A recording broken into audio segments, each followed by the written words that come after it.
Hello, कैसे हैं? I hope सभी फाइन होंगे। पीपीजीएस यूट्यूब चैनल के अंदर आपका हार्दिक अभिनंदन, हार्दिक स्वागत है।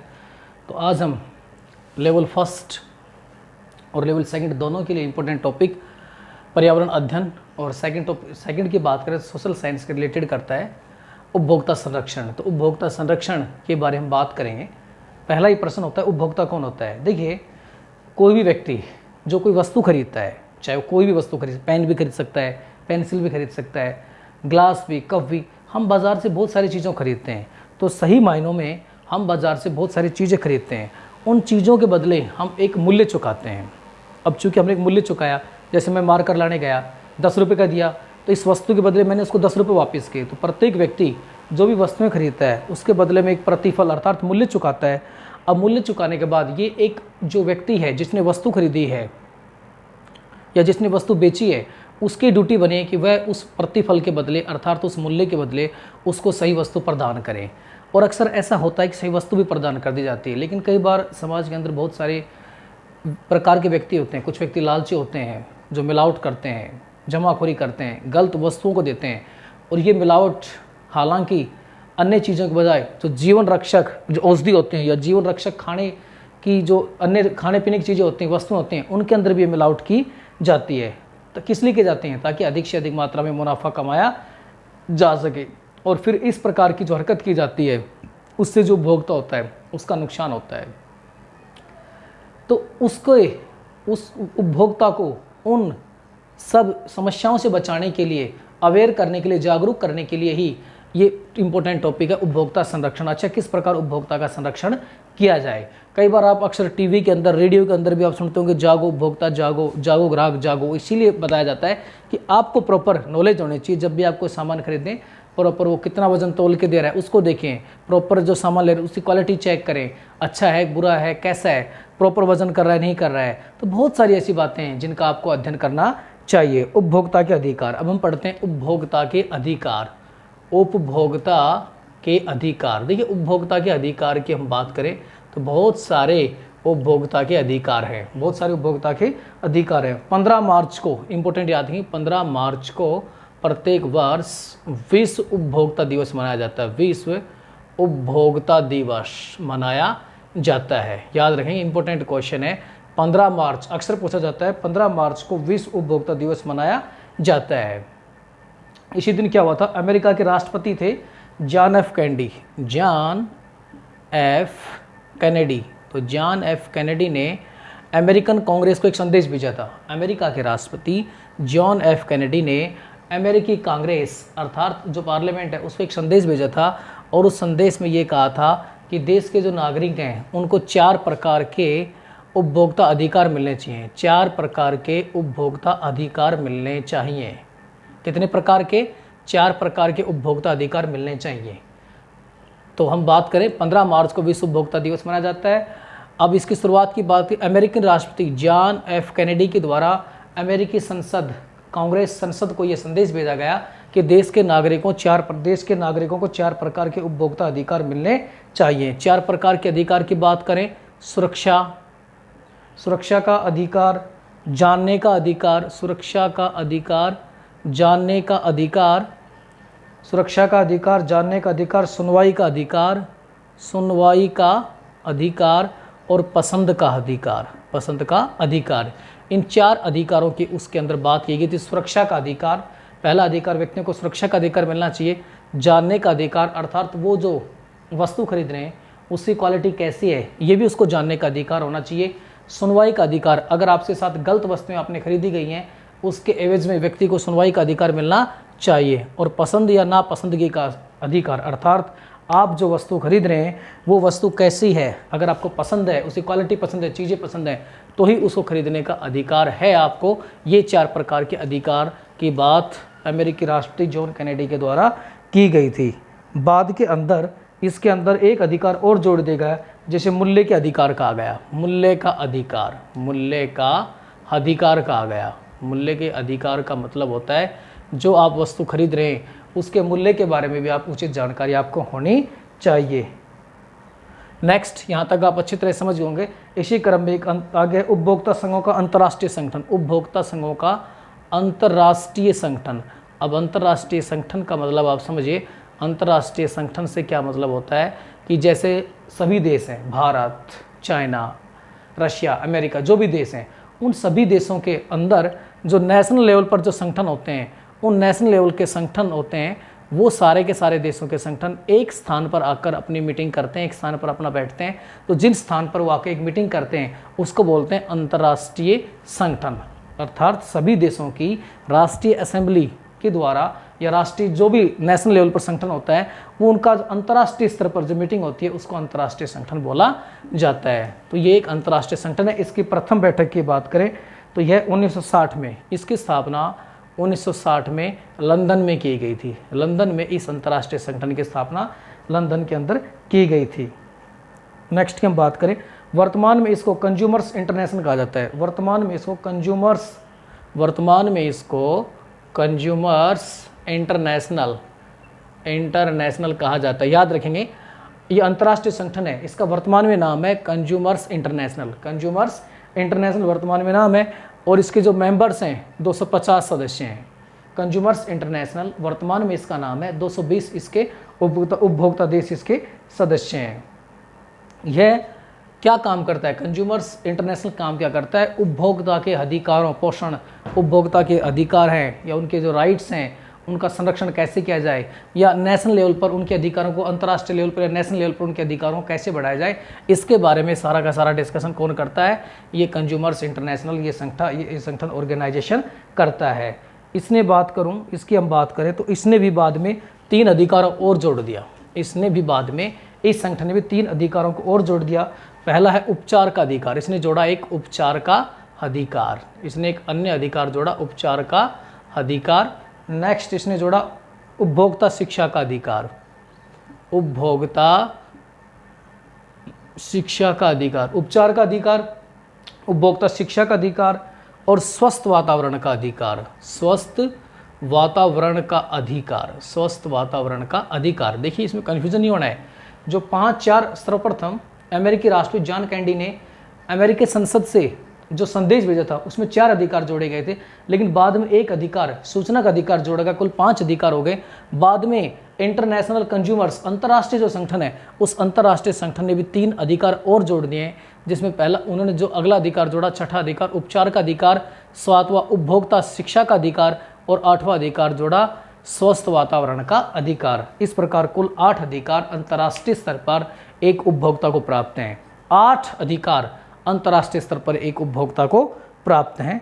इसमें आप अच्छी तरह से, मैं समझता हूँ, इसको समझ रहे होंगे कि 8 अधिकार उसको, तो ये 8 अधिकार उसको प्राप्त हैं। अब इससे आगे हम बात करें, 8 अधिकार माने जाते हैं। अब यहाँ हम भारत की बात करें, अगर भारत की इस संदर्भ में बात करें तो 1986 में, अपने भारत में 1986 में उपभोक्ता संरक्षण कानून पास हुआ। 1986 में उपभोक्ता संरक्षण विधेयक प्राप्त हुआ 1986 में। इसी कानून को देखते हुए हमारे भारत में 1986 में उपभोक्ता संरक्षण कानून 1986 पास हुआ। अक्सर पूछा जाता है ये कानून कब पास हुआ? 1986 में। क्या नाम है? उपभोक्ता संरक्षण विधेयक कानून है। विधेयक का मतलब कानून ही होता है। इस विधेयक की धारा 6 के अनुसार भारत के नागरिकों को 7 प्रकार के अधिकार प्राप्त हैं। कितने प्रकार के अधिकार प्राप्त हैं? 7 प्रकार के अधिकार प्राप्त हैं। अब भारत के नागरिकों को कौन सा अधिकार प्राप्त नहीं है? स्वस्थ वातावरण का अधिकार। याद रखेंगे, स्वस्थ वातावरण का अधिकार भारत के नागरिकों को प्राप्त नहीं है। कौन सा अधिकार? स्वस्थ वातावरण का अधिकार भारत के नागरिकों को प्राप्त नहीं है। इन अधिकारों का अंतर्राष्ट्रीय मान्य 8 अधिकारों से 7 अधिकार सम्मिलित है। 8वां अधिकार अर्थात स्वस्थ वातावरण का अधिकार भारत के नागरिकों को प्राप्त नहीं है। अब एक एक अधिकार की हम बात करें, इन सभी अधिकारों में पहला ही अधिकार है जिसको हम विस्तृत रूप से अगर डिस्कस करें, आप यहाँ तक मैं समझता हूँ अच्छी तरह से समझ गए, सुरक्षा का अधिकार। पहला अधिकार आप विस्तार से पढ़ते हैं, सुरक्षा का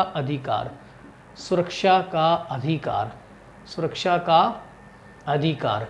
अब देखिए सुरक्षा के अधिकार में क्या कहा गया है, तो सुरक्षा के अधिकार के अंदर ये कहा गया है कि जिस भी ब्रांड के द्वारा, जिस भी कंपनी के द्वारा, जिस भी फैक्ट्री के द्वारा या जिस भी फर्म के द्वारा जो वस्तुएं बनाई जाती हैं, वो ऐसी वस्तुएं बनाई जाएं जो जो मनुष्य के शरीर या संपत्ति पर कोई नुकसान न पहुंचाए, अर्थात मनुष्य के शरीर, संपत्ति या स्वास्थ्य के ऊपर कोई प्रतिकूल प्रभाव न पड़े। ये पहला अधिकार है सुरक्षा का अधिकार। दूसरा है चुनाव या पसंद का अधिकार। दूसरा होता है चुनाव या पसंद का अधिकार। सेकंड क्या है? चुनाव या पसंद का अधिकार। देखिए, जब जाते हैं बाजार में बहुत सारी ब्रांड होती हैं, अब देखते हैं अक्सर बहुत सारे ब्रांडों के विज्ञापन भी आते हैं, बहुत सारी ब्रांड होती हैं। उन ब्रांडों में से जो आपको पसंद हो उसको चुनने का आपका अधिकार है। अब दुकान पे जाओ, दुकानदार उसका कहता है अजी बाबू जी ये ले लो, ये ले लो। क्यों ले लें भाई? सबसे पहले आप ब्रांड को देखो, ये ब्रांड आपके लिए कौन से सूटेबल है। तो हमको ये चुनने का हमारा ये अधिकार होता है कि हमें कौन सी चीज़ पसंद है। चुनाव या पसंद का अधिकार है। इसके तहत आप दुकान पे जाते हैं, बहुत सारी चीज़ों को देखते हैं, उनकी गुणवत्ता, उनकी क्वालिटी, उनकी प्राइस, है ना, उन सब चीज़ों को देखने के बाद उनका चुनाव करते हैं। तो ये भी अपना एक अधिकार के है। अगला है सुनवाई का अधिकार। नेक्स्ट कौन सा है? सुनवाई का अधिकार। अगर सुनवाई का अधिकार की हम बात करें तो सुनवाई के अधिकार का मतलब होता है, सुनवाई के अधिकार का मतलब होता है अगर कोई ब्रांड आपको गलत दिया जाता है, गलत वस्तु आपको प्रेषित की जाती है, उसके खिलाफ आपको मुकदमा दायर करने का पूरा अधिकार है, अपनी बात रखने का पूरा अधिकार है। आप शोषण को सहन नहीं कर सकते। उपभोक्ता शिक्षा का अधिकार। नेक्स्ट है उपभोक्ता शिक्षा का अधिकार। आप कहोगे उपभोक्ता शिक्षा का अधिकार क्या होता है साहब? देखिए, उपभोक्ता शिक्षा का अधिकार का मतलब होता है, अक्सर आप टीवी, रेडियो विज्ञापन में देखते हैं, जागो ग्राहक जागो, या आपको उचित बहुत सारे विज्ञापन जारी दिखाई देते हैं।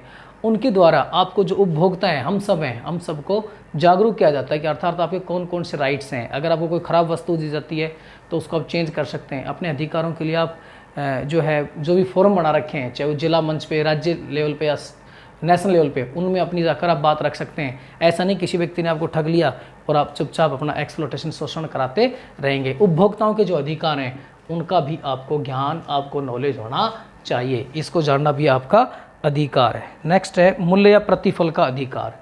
मूल्य या प्रतिफल, प्रतिफल का अधिकार। अगला क्या है? मूल्य या प्रतिफल का अधिकार का मतलब होता है कि मैंने ये मार्कर अगर 10 रुपये का ख़रीदा है तो मुझे 10 रुपये की वस्तु मिलनी चाहिए। अगर मैंने 15 रुपये ख़रीदा है तो 15 रुपये का मुझे उस 15 रुपये मैंने चुकाएं, उसकी वजह उसकी अच्छी क्वालिटी 15 रुपये की मुझे वस्तु मिलनी चाहिए। तो इसको बोलते हैं मूल्य या प्रतिफल का अधिकार। नेक्स्ट की हम बात करें सूचना पाने का अधिकार। सूचना पाने का अधिकार, सूचना पाने का अधिकार। देखिए, सूचना पाने का अधिकार क्या होता है?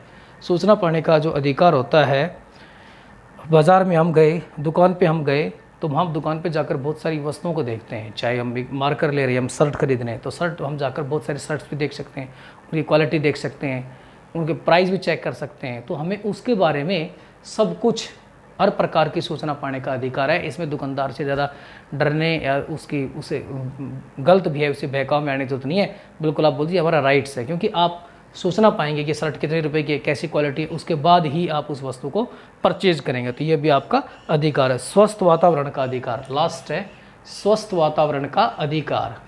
अब हमारे भारत में ये वाला जो अधिकार है, जो कि अंतर्राष्ट्रीय संस्था के द्वारा निर्धारित किया गया है, तो भारत के नागरिकों को ये स्वस्थ वातावरण का अधिकार प्राप्त नहीं है। अंतर्राष्ट्रीय स्तर पर भारत के नागरिकों 7 ही अधिकार प्राप्त है। स्वस्थ वातावरण का अधिकार है, जो भी फर्म, कंपनी, फैक्ट्री के द्वारा जिन ब्रांड्स का निर्माण किया जा रहा है, उन ब्रांड्स के द्वारा स्वस्थ वातावरण को बनाए रखे जाना चाहिए। अब भौतिक वातावरण, इसके अंदर मुख्य रूप से आता है भौतिक वातावरण। अब आप कहोगे सर भौतिक वातावरण क्या होता है? देखिए, भौतिक जो वातावरण या पर्यावरण होता है, जल हो गया, थल हो गया, वायु हो गया, कि इन सभी जो वस्तु चीज़ें हैं, जल, थल, वायु, भौतिक पर्यावरण के तहत ये सारी की सारी आती हैं। इनकी क्वालिटी के अंदर कोई समझौता नहीं होना चाहिए। यानी कि आप कंपनी, फैक्ट्री के द्वारा जो प्रोडक्शन कर रहे हैं, उससे मिट्टी खराब नहीं होनी चाहिए, जल खराब नहीं होना चाहिए, पानी खराब नहीं होना चाहिए, एयर खराब नहीं होनी चाहिए। उनकी क्वालिटी में किसी प्रकार का कोई कंप्रोमाइज़ नहीं होना चाहिए। उपभोक्ता संरक्षण की आवश्यकता। देखिए, उपभोक्ता संरक्षण की आवश्यकता क्यों पड़ती है? उपभोक्ता संरक्षण की आवश्यकता बहुत अधिक कारणों से पड़ती है। जीवन के लिए अगर आप उपभोक्ता संरक्षण की आवश्यकता क्यों है? क्योंकि बहुत सारी वस्तुएं जीवन के लिए बहुत घातक हो सकती हैं। अगर उपभोक्ताओं को उसके बारे में पता होगा तो उससे बच सकते हैं। सही मात्रा, शुद्धता, मापतोल, इसकी जानकारी के लिए भी उपभोक्ता संरक्षण की आवश्यकता पड़ती है। वस्तुओं की कीमतों और विविधताओं में से चुनने का अधिकार है। इसके लिए भी उपभोक्ता संरक्षण की आवश्यकता पड़ती है। उपभोक्ताओं के कल्याण, उनके भविष्य, उनकी चीज़ों को खरीदने की क्वालिटी, इसके बारे में भी आवश्यकता पड़ती है। अवांछित व्यापार और शोषण से मुक्ति, अवांछित व्यापार, शोषण से मुक्ति, इन सब के लिए भी उपभोक्ता संरक्षण की आवश्यकता पड़ती है। और उपभोक्ता शिक्षा प्राप्त करने का अधिकार, ये ऐसे कारण है उपभोक्ता संरक्षण की आवश्यकता। इन सब कारण के कारण हमें उपभोक्ता संरक्षण की आवश्यकता पड़ती है। इसके अंदर हम नेक्स्ट की बात करें, उपभोक्ता संरक्षण कानून। उपभोक्ता संरक्षण कानून, देखिए हमारे देश की संसद ने, आपको पता है कि हमारे देश के लिए कानून बनाने वाली सबसे बड़ी संस्था संसद है। तो हमारी संसद ने 24 दिसंबर, याद रखेंगे 24 दिसंबर 1986 को उपभोक्ता संरक्षण कानून को पास किया था।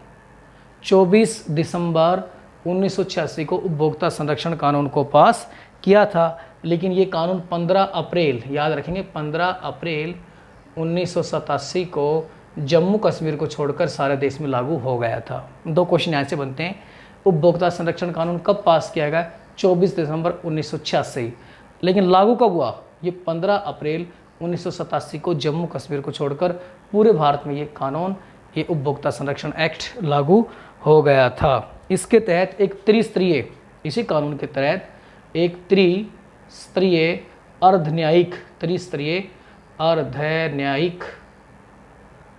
त्रिस्तरीय अर्धन्यायिक व्यवस्था स्थापित की गई है, व्यवस्था स्थापित की गई है इसी के तहत। अगर राज्य, इस हम बात करें राज्य स्तर पर, राज्य उपभोक्ता संरक्षण आयोग 3 प्रकार के इस पर काम करते हैं। राज्य स्तर पर, अगर राज्य स्तर पर राज्य उपभोक्ता संरक्षण, राज्य उपभोक्ता मंच गठित किया गया है। राष्ट्रीय स्तर पर राष्ट्रीय आयोग है और जिला स्तर पर जिला आयोग है। इस प्रकार के ये काम करते हैं। अब इसके बारे में थोड़ी चीज़ें और देखते हैं हम विस्तार से। सबसे पहले हम बात करते हैं राष्ट्रीय आयोग। राष्ट्रीय आयोग की हम बात करते हैं। इसमें जो राष्ट्रीय आयोग है, ये राष्ट्रीय आयोग मुख्य रूप से पूरे देश में एक है। नेशनल लेवल पर सबसे बड़ी जो संस्था है उपभोक्ता संरक्षण में, वो राष्ट्रीय आयोग है। ये पहले जम्मू कश्मीर को छोड़कर पूरे देश में काम करती थी। इसका जो अध्यक्ष है, अध्यक्ष की हम बात करें, इसका अध्यक्ष होता है सर्वोच्च न्यायालय में वर्तमान में काम करने वाला न्यायाधीश या सेवानिवृत्त कोई न्यायाधीश ही इसका अध्यक्ष बन सकता है। नियुक्ति अध्यक्ष, देखिए इसकी जो नियुक्ति है मुख्य रूप से केंद्र सरकार के द्वारा इसकी नियुक्ति की जाती है। केंद्र सरकार के द्वारा इसकी नियुक्ति की जाती है। नेक्स्ट, सदस्य की बात करें तो इसमें 4 सदस्य होते हैं, जिसमें एक महिला भी होती है। 4 सदस्य होते हैं जिसमें एक महिला का होना भी कंपलसरी होता है। अब नियुक्ति सदस्य, जो नियुक्ति सदस्य का मतलब होता है इसके जो अन्य सदस्य हैं उनकी नियुक्ति के एक समिति की सिफारिश पर केंद्र सरकार करती है। केंद्र सरकार करती है एक समिति की सिफारिश। वाद दायर करने की अवधि, अब इसके अंदर वाद दायर करेंगे, कोई भी वाद विवाद उत्पन्न होने की तिथि से अधिक 2 वर्ष के अंदर, यानी 2 वर्ष के अंदर आप किसी भी प्रकार का वाद विवाद दायर कर सकते हैं। कार्यकाल की बात करें तो इसका जो कार्यकाल होता है इसके सदस्यों का 5 वर्ष या 70 वर्ष की आयु, 5 वर्ष या 70 वर्ष की आयु जो भी पहले होता है। नेक्स्ट, राज्य आयोग। नेक्स्ट क्या है? राज्य आयोग। देखिए राज्य आयोग की हम बात करें, प्रत्येक राज्य के अंदर एक राज्य आयोग होता है। हरियाणा के अंदर हरियाणा राज्य आयोग, राजस्थान के अंदर राजस्थान राज्य आयोग होता है। इसका भी जो अध्यक्ष है वही है उच्च न्यायालय का वर्तमान या सेवानिवृत्त न्यायाधीश, या सेवानिवृत्त न्यायाधीश इसका क्या होता है? इसका अध्यक्ष होता है। नियुक्ति राज्य सरकार के मुख्य न्यायाधीश के द्वारा इसकी नियुक्ति की जाती है। सदस्य, इसमें 3 सदस्य होते हैं, इसमें 3 सदस्य होते हैं। उन 3 सदस्यों में एक महिला का होना भी अति आवश्यक होता है। नियुक्ति सदस्य एक समिति की सिफारिश पर वो राज्य सरकार के द्वारा नियुक्ति की जाती है। वाद विवाद हुई है 2 वर्ष, कोई भी वाद विवाद उत्पन्न होने की अवधि में 2 वर्ष के भीतर, यानी 2 वर्ष के भीतर आप वाद विवाद के लिए अपना केस दायर कर सकते हैं। इनके सदस्यों का कार्यकाल करें तो 5 वर्ष या 67 वर्ष की आयु, 5 वर्ष या 67 वर्ष की आयु जो भी हो। मुख्य रूप से राज्य आयोग के अंदर अधिकतर जो मामले आते हैं वो मामले आते हैं जिला उपभोक्ता मंच, यानी जिला उपभोक्ता मंच के निर्णय खिलाफ यहाँ पर आप अपील कर सकते हैं। एक दो चीज़ और थी मैं आपसे बताना चाहूँगा। अधिकारिता अर्थात राज्य आयोग, ये राष्ट्रीय आयोग है, इस राष्ट्रीय आयोग में भी राज्य आयोग के निर्णय के खिलाफ यहाँ पर आप राष्ट्रीय आयोग में आ सकते हैं। जैसे कि उच्च न्यायालय के निर्णय के खिलाफ आप सुप्रीम कोर्ट में जाते हैं, इन द सेम वे राज्य आयोग के किसी निर्णय के खिलाफ आप कहाँ जाते हैं, राष्ट्रीय आयोग में जाते हैं। अब इसके अंदर अगला 1 करोड़ रुपए से अधिक के वाद, मुख्य रूप से राष्ट्रीय आयोग में 1 करोड़ से अधिक के वाद आते हैं, 1 करोड़ से अधिक के वाद आएंगे, याद रखेंगे 1 करोड़ रुपए से अधिक के वाद यहाँ पर आएंगे। और वहीं पर अगर हम बात करें राज्य आयोग में तो 20 लाख से लेकर 1 करोड़ तक, 20 लाख से लेकर 1 करोड़ तक के वाद विवाद राज्य आयोग के अंदर आएंगे, राज्य आयोग के अंदर आएंगे। अब यहाँ आप अपील कब कर सकते हैं, यहाँ आप अपील करेंगे राज्य आयोग के डिसीजन होने के 30 दिन के भीतर, 30 दिन के अंदर। और वहाँ पर भी आप, यहाँ पर भी आप 30 दिन के अंदर अपना वाद 30 दिन के अंदर राज्य आयोग के अंदर जिला मंच के डिसीजन के बाद 30 दिन के बाद यहाँ पर आप केस या अपना जो वाद होता है उसको रख सकते हैं। तो दोनों राज्य आयोग और राष्ट्रीय आयोग भी आपने अच्छी तरह से समझ लिए होंगे। अगर समझ में नहीं आए तो वीडियो को आप पॉज करके फिर दोबारा भी देख सकते हैं, अगेन भी देख सकते हैं। इसमें छोटा सा एक चीज़ और है जो मैंने आपको नहीं पढ़ा है, जिला उपभोक्ता मंच। अगला है इसमें जिला उपभोक्ता मंच, जिला उपभोक्ता मंच। देखिए जिला उपभोक्ता मंच क्या होता है, अब ये पता होगा आपको, जिला स्तर पर जो संस्था कार्य करती है उसको जिला उपभोक्ता मंच बोलते हैं। इसका जो अध्यक्ष होता है जिला या सेशन जज होता है, जिला या जो सेशन जज होता है, जिला या सेशन जज इसका अध्यक्ष होता है। इसके भी सदस्यों की नियुक्ति एक समिति की सिफारिश पर की जाती है, एक समिति की सिफारिश पर राज्य सरकार करती है। 2 सदस्य, इसमें भी अधिकतम 2 सदस्यों की नियुक्ति की जाती है, जिसमें 2 सदस्यों की नियुक्ति होती है उसमें एक महिला होनी ज़रूरी है, एक महिला कंपलसरी है, एक महिला कंपलसरी होती है। और नेक्स्ट की बात करें नियुक्ति सदस्य, तो इसकी समिति की सिफारिश पर राज्य सरकार करती है। वाद विवाद होने के 30 दिन के अंदर वाद किया जा सकता है। और सदस्यों का जो कार्यकाल होता है वो 5 वर्ष या 65 वर्ष की आयु, 5 वर्ष या 65 वर्ष की आयु तक कार्यकाल होता है। और जो राज्य उपभोक्ता मंच है यहाँ आप 20 लाख तक, याद रखेंगे 20 लाख तक के वाद के लिए यहाँ पर आप जा सकते हैं। अगर 20 लाख रुपए तक के वाद हों तो आप इसके अंदर जा सकते हैं। बहुत अच्छी तरह से आप, मैं आई होप इनको समझ रहे होंगे। एक चीज़ों को और देखिए, अब 3 हो गए, इसको अब तीनों की हम बात करें तो राष्ट्रीय आयोग, देखिए इसको आप राष्ट्रीय आयोग, राष्ट्रीय आयोग फर्स्ट, उसके नीचे है राज्य आयोग, राज्य आयोग, और उससे नीचे है जिला आयोग, जिला उपभोक्ता आयोग, जिला आयोग है जिला उपभोक्ता आयोग। देखिए सबसे पहले जो छोटे 20 लाख तक के इश्यूज होते हैं वो जिला आयोग में जाते हैं। अगर जिला आयोग में कोई व्यक्ति संतुष्ट नहीं होता है इसके निर्णय के खिलाफ, इसके निर्णय के डिसीजन के खिलाफ आप राज्य आयोग में जा सकते हैं। यहाँ 20 लाख से ऊपर लेकर 1 करोड़ तक लास्ट आप राज्य आयोग के अंदर जा सकते हैं। आप किसी राज्य आयोग के फैसले से भी नाखुश हैं तो आप ऊपर जा सकते हैं। 20 लाख 1 करोड़ से ऊपर लेकर 1 करोड़ से ऊपर जितने भी इशूज़ हैं उनको आप राष्ट्रीय आयोग में लेकर जा सकते हैं। कहाँ जा सकते हैं, राष्ट्रीय आयोग में लेकर जा सकते हैं। अगर कोई व्यक्ति राष्ट्रीय आयोग के फैसले से भी नाखुश है तो ऐसी कंडीशन में वो सर्वोच्च न्यायालय में जा सकता है। कहाँ जा सकता है, सर्वोच्च न्यायालय के अंदर वो व्यक्ति जा सकता है। कहाँ जा सकता है, सर्वोच्च न्यायालय के अंदर वो जा सकता है। मुख्य रूप से अधिकतर इन संस्थाओं के अंदर जो विवादों का डिसीजन होता है मुख्य रूप से 3 माह, मुख्य रूप से 3 माह। और दूसरा होता है लैब, अगर किसी कंडीशन के अंदर कुछ चीज़ों का एक्सपेरिमेंट करवाना है, कुछ चीज़ों में लैब की आवश्यकता है, तो ऐसी कंडीशन में अगर लैब के अंदर किसी चीज़ों का मेजरमेंट किया जाता है, किसी चीज़ को जांच की जाती है तो 5 माह और लग सकते हैं, यानी अधिकतम 3 माह, लेकिन लैब वगैरह है तो 5 माह के अंदर, ये 5 माह के भीतर किया जाता है। 2 चीज़ इसमें इंपॉर्टेंट है, विश्व उपभोक्ता अधिकार दिवस, याद रखेंगे विश्व उपभोक्ता अधिकार दिवस 15 मार्च, इंपॉर्टेंट है, विश्व उपभोक्ता अधिकार दिवस 15 मार्च को मनाया जाता है।